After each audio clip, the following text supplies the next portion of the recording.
बिस्मिल्लाहिर्रहमानिर्रहीम। अस्सलाम वालेकुम नाज़रीन, आप यूट्यूब चैनल देख रहे हैं, मैं इमरान खान। नाज़रीन, सबसे पहले तो यह है कि निज़ाम पूरा का पूरा ही फंस गया। अब किसी को समझ नहीं आ रही कि निकलना कैसे, और जिस आदमी की वजह से फंसा है वो पीछे हटने के लिए तैयार नहीं है। पाकिस्तान की मिलिट्री एस्टेब्लिशमेंट ने 3 साल तक इमरान खान साहब का एक एक लम्हा रिकॉर्ड किया है, एक एक जुमला और एक एक चीज़ रिकॉर्ड की है।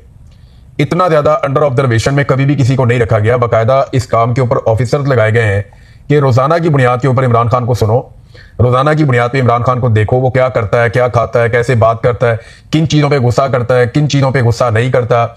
तो इमरान खान की शख्सियत को समझने में थोड़ी मदद मिले ताकि उसको शिकस्त दी जा सके।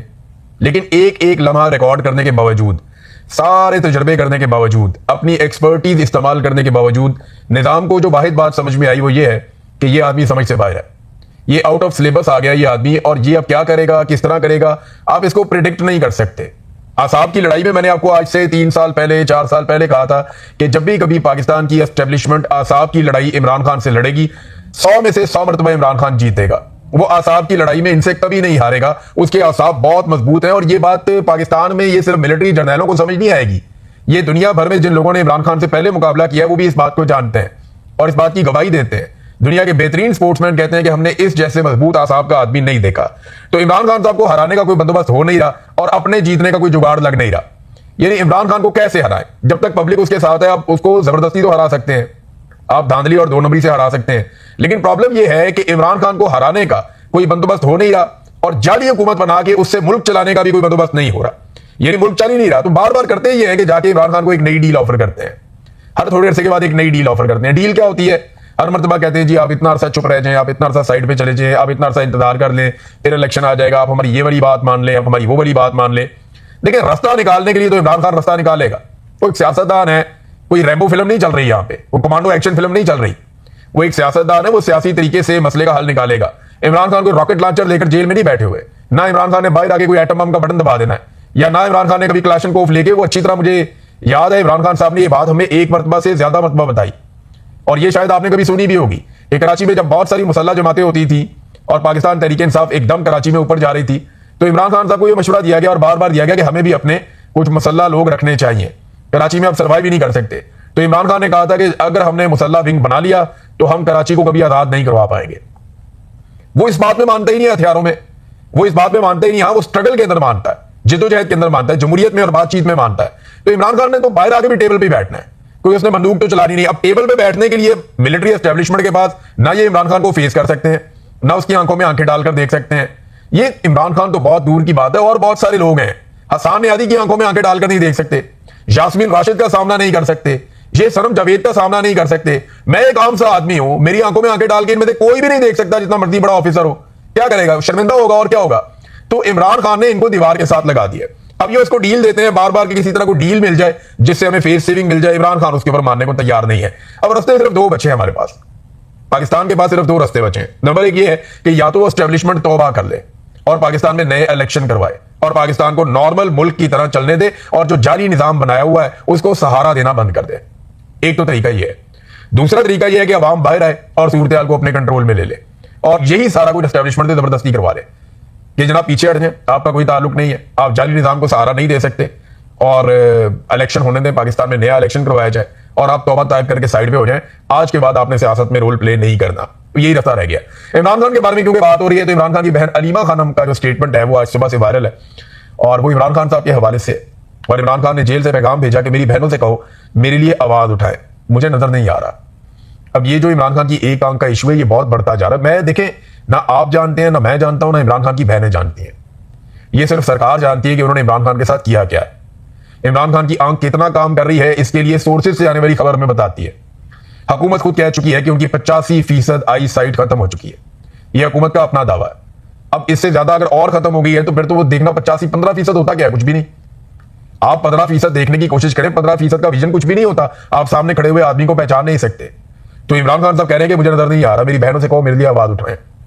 जो डॉक्टर्स आए हैं मैं उनसे मुतमईन नहीं हूं, जो चेक करने के लिए आते हैं इमरान खान साहब को, उन्होंने कहा मैं उनसे मुतमईन नहीं हूं। डॉक्टर आसिम यूसुफ और डॉक्टर फैसल सुल्तान, इनसे कहा जाए कि मेरी ब्लड टेस्ट रिपोर्ट्स चेक करें। ये अलीमा खानम ने ट्वीट करके इमरान खान साहब के हवाले से बताया।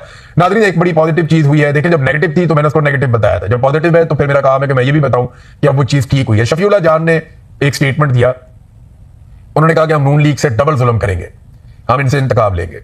मैंने उस स्टेटमेंट के ऊपर वीलॉ किया और मैंने उसकी मजम्मत की कि अगर आपने भी आकर बदला लेना और इंतकामी सियासत करनी है तो फिर तो ये सारा कुछ करने का फायदा ही कोई नहीं है। पाकिस्तान में किसी को किसी से इंतकाम नहीं लेना चाहिए, रूल ऑफ लॉ होना चाहिए। जमहूरियत बेहतरीन इंतकाम है, बेनजीर भुट्टो ने बात ठीक कही थी। जो असल में बात है वो तो पीपल्स पार्टी ने तो जमहूरियत कभी देखी ही नहीं बेनजीर भुट्टो के बाद।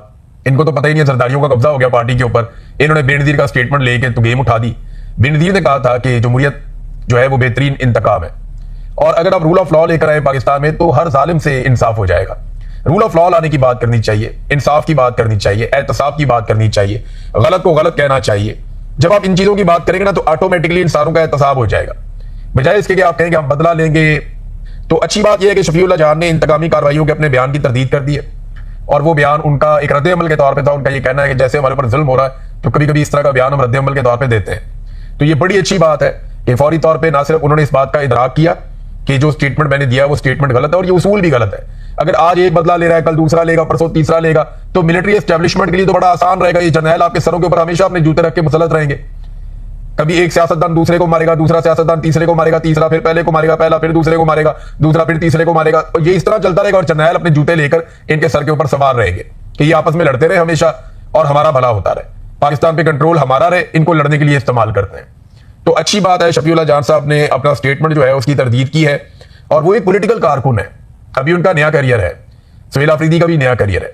उनको ये सीखना पड़ेगा कि अगर पाकिस्तान में हकीकी जमहूरियत और हकीकी आजादी आ जाती है तो उसका मतलब है कि हर जालिम खुद ही अपने अंजाम को पहुंच जाएगा।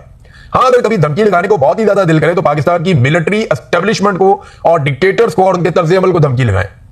आप कहेंगे ये लोग फ्रॉड है, आप कहेंगे इन्होंने मुल्क पे कब्जा किया हुआ, आप कहेंगे हम इनसे कब्जा छुड़ाएंगे और उनको कटहरे में लाकर खड़ा करेंगे, हर डिक्टेटर की कबर का ट्रायल हम करेंगे। ये आप कहें, सुनने में भी बहुत अच्छा लगता है, और अगर कभी ये आप कर पाए तो ये तो बहुत ही अच्छी बात है।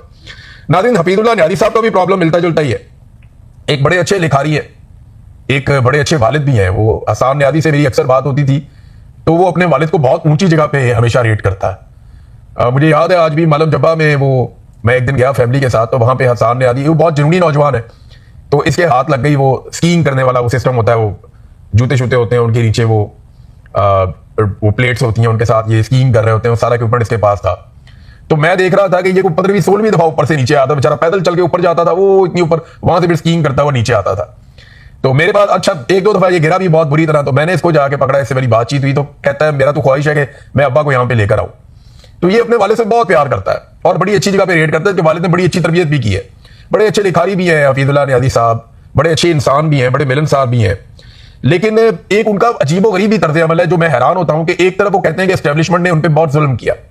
वो ये बताते हैं बड़े बारूब अंदाज में, एक सरकारी ऑफिसर ने जो मुलाजिम है उसने इन्हें कहा कि जाओ जहां तक भागना भागो, ना कोई अदालत तुम्हारे बेटे का केस सुनेगी, और अगर कोई जज सुनेगा तो वो उसको लटकाएगा, तुम्हें इंसाफ नहीं मिलेगा, दौड़ दो जहां तक दौड़ना है। तो हफीजुल्लाह नियाज़ी साहब कहते हैं जी मुझे बड़ी तकलीफ हुई, इन्ना लिल्लाहि व इन्ना इलैहि राजिऊन भी उन्होंने लिखा।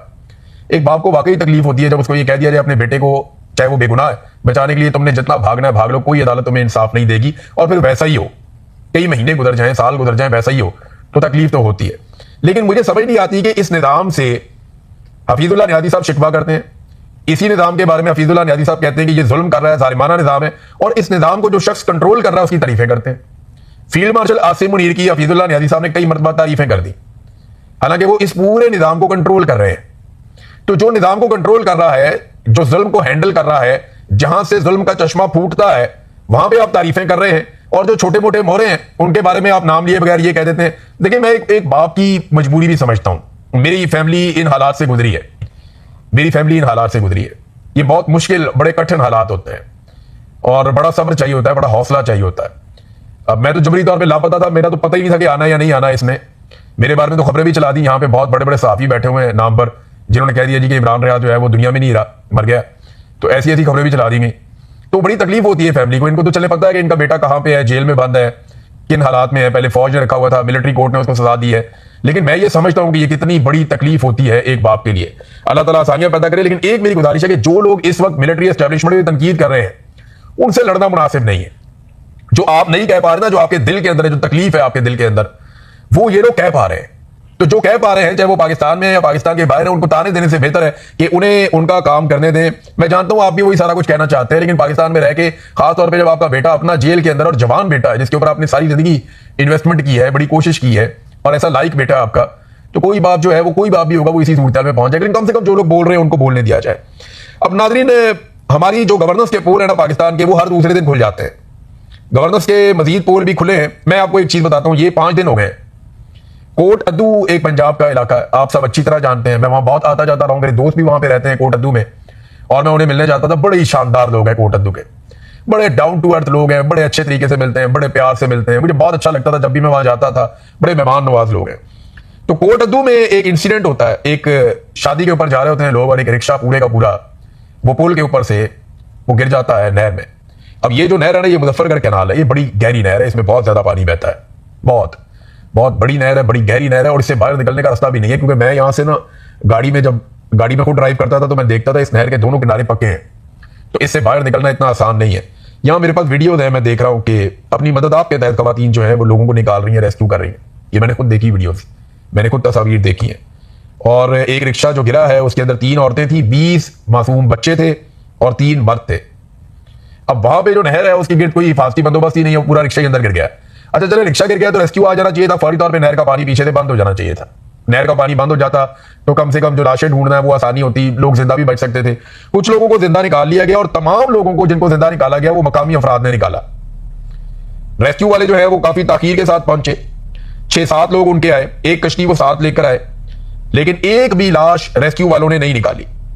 जो लोग वहां पे काम कर रहे थे उन्होंने 12 लाशें निकाली हैं, जो मकामी लोग हैं उन्होंने खुद निकाली अपनी मदद आपके तहत, बच्चों की लाशें 12 लाशें निकली हैं। 3 लाशों के बारे में अभी तक कुछ पता नहीं चल रहा, लाशें मिली नहीं रही। एक लाश जो है वो जाए वो कुआं से लगभग कोई 25 किलोमीटर दूर जाके एक हेड से मिली है, और एक लाश जो है वो बहती बहती जो है वो राब्ता नहरों में चली गई, और वहां से होती हुई वो खेतों में चली गई, खेतों से जाके मिली है। तो अजीबोगरीब सूरत है, ये गवर्नेंस की हालत है पंजाब में। कोई भी बड़ा डिजास्टर जब भी होता है ना तो ये एक्सपोज हो जाते हैं। रूटीन के छोटे मोटे मामलात में ब्यूटिफिकेशन प्लान्स ये बनाते रहते हैं। यानी एक बाजार है, वहां पे ताजरों से पैसा लेके, ताजरों का ही पैसा लगा के, तो उसकी अच्छी सी डेकोरेशन करके, वहां फूल बूटे लगा के और थोड़ा सा उसको सजा के, चौक शौक लगा के उसकी तस्वीरें बना देते हैं, और वो तस्वीरें बना के जो है उनको जारी कर देते हैं। तो वो कहते हैं जी ब्यूटिफिकेशन हो गई है। तो इसको गवर्नेंस नहीं कहते। आपकी गवर्नेंस का पता चलता है जब कोई मुश्किल आती है, जब कोई मुसीबत आती है। पाकिस्तान का मीडिया ये खबर भी नहीं दे रहा। मकामी सहाफियों ने मेरे से राब्ता किया, उन्होंने कहा इमरान साहब आप ये खबर दे दें, पाकिस्तान का मीडिया तो इस खबर को चलाने के लिए तैयार नहीं है। 12 घंटे के बाद पानी बंद किया है इंतजामिया ने, और जो रेस्क्यू का अमला बाकायदा पहुंचा बड़ी तादाद में, जब रेस्क्यू के लोग आए तो वो बहुत देर के बाद आए, जब तक काफी लाशें निकाल ली गई थी। और आज 5 दिन हो गए हैं, 5वें दिन तक भी जो इतला आई वो ये कि 3 लोगों की लाशें अभी तक वहां से पानी में से नहीं निकाली जा सकी। ये है जनाब हमारी गवर्नेंस। शरीफ खानदान जब भी इक्तदार में आता है ना कोई रिकॉर्ड कायम करता है। एक इनका रिकॉर्ड है जो कभी नहीं टूटता। ये जब भी इक्तदार में आते हैं ना, आप 90 से लेके अब तक देख लीजिए, हमेशा गंदम इंपोर्ट हमें करनी पड़ती है। ये जब भी इक्तदार में आते हैं, क्या होता है ऐसा कि गंदम अच्छी खासी पैदावार के बावजूद हमें बाहर से मंगवानी पड़ती है। कौन इसके अंदर कमीशन खाता है? क्यों बाहर से गंदम हमेशा मंगवानी पड़ती है? किसी और के दौर में तो नहीं मंगवानी पड़ती। अगर किसी और दौर में मंगवानी पड़ती है तो बहुत थोड़ी मंगवानी पड़ती है। शरीफ खानदान में हमेशा जब भी इक्तदार में आते हैं हमारी गंदम गायब हो जाती है, बाहर से मंगवानी पड़ती है। ये करते ये हैं कि किसानों से गंदम उठाते हैं और बाहर महंगे दामों बेच देते हैं, गंदम स्मगल कर देते हैं, और यहाँ पे मिडलमैन बहुत पैसा बना लेता है। लेकिन फिर पाकिस्तान जो है वो बाहर से गंदम मंगवाता है। तो इस मरतबा फिर पाकिस्तान जो है वो बाहर से गंदम मंगवा रहा है। इन्होंने अपना रिकॉर्ड टूटने नहीं दिया। नाज़रीन, कश्मीर के अंदर जो है वो अभी तक एहतजाज जारी है। लगभग 2.25 महीने हो गए हैं, वो लोग पीछे नहीं हट रहे, वो अब तक एहतजाज कर रहे हैं अपने मुतालबात के हक में। जबकि वहां पे एक नई सरकार भी बना दी गई है। नवाज शरीफ साहब मरी में बैठे हुए फैसले कर रहे हैं कि जनाब किसको मैंने मखसूस नशस्तें देनी है, कौन वज़ीर आज़म होगा, किसको कौन सी वजारत दी जाएगी। तो नवाज शरीफ साहब वहां पे फैसले कर रहे हैं। एक जाली हुकूमत उनको बनाकर दे दी गई आजाद कश्मीर में, और हम सब जानते हैं कि यह हुकूमत कैसे बनाकर दी गई थी। तो अब नाज़रीन वहां पे एक और नौजवान आज शहीद हो गया, और उसके वालिद से लोग जाकर मिल रहे हैं, गले लगा रहे हैं। बड़ा प्यारा नौजवान था, बिल्कुल जवान बच्चा था, सयाम उसका नाम है। वो भी शहीद हो गया दख्मों किताब ना लाते हुए, और उसको जो है उसकी मैयत ले जाई गई। घर में लोग वहां पे इकट्ठे हो गए। कश्मीर में जो नफरत का बीज बो दिया गया है ना, ये खुदा ना खास्ता दरख्त बन जाए, इससे पहले जो है वो कश्मीरियों को गले से लगाना चाहिए। मैं आपको आज भी कह रहा हूं कि उनके सारे मुतालबात नाजायज नहीं है। आपने उनके साथ बहुत ज्यादती की, लेकिन इसके बावजूद वो पाकिस्तान का नारा भी लगाते हैं, पाकिस्तान के साथ खड़े भी हैं। उनके गिले और शिकवे जो हैं उनमें से ज्यादातर जायज है। लिहाजा उनकी बात सुने और उनके साथ आगे बढ़े। पाकिस्तान की शारग है कश्मीर, तो हमें ये बात सबसे ज्यादा खुद समझनी चाहिए। नाज़रीन, बलूचिस्तान में जब DGI-SPR की जानिब से स्टेटमेंट आया कि ये कोई खुदकुश बमबार की गाड़ी तैयार कर रहे थे, उसके नतीजे में धमाका हो गया, वहां कोई टेक्निकल इशू हो गया और धमाका हो गया और सारे लोग मर गए, तो वो खाते में डाल दिया गया था कि जनाब ये लोग तो दहशतगर्द थे सारे। लेकिन मकामी अफराद का कहना कि जी ऐसा नहीं है। अब वहां पे 9 बच्चे, 7 खवातीन और 12 मर्द जांबाक हुए थे, उनकी तादाद टोटल मिला के 28 है बलूचिस्तान में। वहां जो मकामी अफराद हैं उन्होंने वीडियो जारी की है, उस वीडियो में वो दिखा रहे हैं कि ये कोई यहाँ पे ट्रक तैयार नहीं हो रहा था धमाके के लिए, जिसका क्लेम किया जा रहा है कि ट्रक तैयार हो रहा था और उसमें धमाका करना था और उसकी वजह से वो यहाँ फट गया और ये लोग मारे गए। नहीं, ऐसा नहीं है। उन्होंने बाकायदा सबूत दिखाए हैं कि उन पे एरियल स्ट्राइक की गई है, बल्कि वो पुर्जे जो एरियल स्ट्राइक के अंदर जो हथियार इस्तेमाल किए गए उनके टुकड़े भी उन्होंने दिखाए और उन्होंने बताया कि हमारे ऊपर एरियल स्ट्राइक हुई है, फिजाई हमला हुआ है, ये कोई यहाँ पे हादसे के नतीजे में या कोई बम तैयार करते हुए ये सारा कुछ नहीं हुआ। तो उन्होंने वहां से वीडियोस जारी कर दी। तो वहां मकामी लोग, मकामी सहाफ़ी जो है वो यही बात बता रहे हैं कि सुराब में एहतजाज जारी है और वजह उसकी ये है कि 28 लोग बेगुनाह जो है वो जांबाक हुए हैं और उनके ऊपर एक फिजाई हमला हुआ है। अब इसको कोलेटरल डैमेज आप कहेंगे, इसको कैसे रियासत जस्टिफाई करेगी? आप लोगों की मदद के बगैर आप दहशतगर्दी को खत्म नहीं कर पाएंगे। रोजाना की बुनियाद पे बलूचिस्तान में दहशतगर्दी का कोई ना कोई वाकया होता है, क्योंकि बलूचिस्तान के लोग आपके साथ नहीं खड़े। आपने वहां पे एक जाली हुकूमत बनाई है। जब तक आप लोगों को मैंडेट नहीं देंगे, जब तक आप लोगों को राजी नहीं करेंगे, तब तक आप दहशतगर्दी का मुकाबला नहीं कर सकते। ये मुमकिन नहीं है। ये पहले कभी नहीं हुआ और ये आइंदा भी नहीं होगा। आपको लोगों के सामने जाना पड़ेगा, लोगों से बात करनी पड़ेगी, लोगों को राजी करना पड़ेगा। देखे ना वहां पे खैबर पख्तूनख्वा में अभी दीर के इलाके में जब पुलिस पे हमला होता है तो मकामी अफराद निकल कर आ गए, उन्होंने आगे पुलिस को रेस्क्यू किया, उन्होंने पुलिस के साथ मिलकर लड़ाई की और दहशतगर्दों को भगा दिया। तो देखे ना, पुलिस के साथ तो लोगों के मामला ठीक है, तो फौज ने अपने मामला क्यों खराब किए हुए? सिर्फ एक वजह से कि मिलिट्री एस्टेब्लिशमेंट ये चाहती है कि आसिम मुनीर के इक़्तिदार को तूल मिले। वो ये चाहते हैं कि आसिम मुनीर साहब एक आदमी के लिए सारा कुछ, इतनी बड़ी फौज कुर्बान कर दी आपने, इतनी बड़ी इमेज आपका जो बना हुआ था पाकिस्तानियों में, वो इमेज आपने अपना खराब कर दिया। एक आदमी कभी भी फौज नहीं होता, ये हमें DGI-SPR ने बताया था और उसने कहा था कि आर्मी चीफ फौज नहीं होता और कोई भी आर्मी चीफ अपनी फौज से बड़ा नहीं होता और कोई भी फौज अपने मुल्क से बड़ी नहीं होती। इस बात को याद रखें। मेरे ख्याल में ये बहुत ठीक अल्फाज थे उनके, उनसे बहुत सारे इख्तलाफात, लेकिन इसके बावजूद ये जुमले उनके ठीक थे आसिफ गफूर के, और फौज को खुद इसके बारे में सोचना चाहिए। अब तक इतने, अपना ख्याल रखिएगा, अपने इस चैनल का भी। अल्लाह हाफिज़।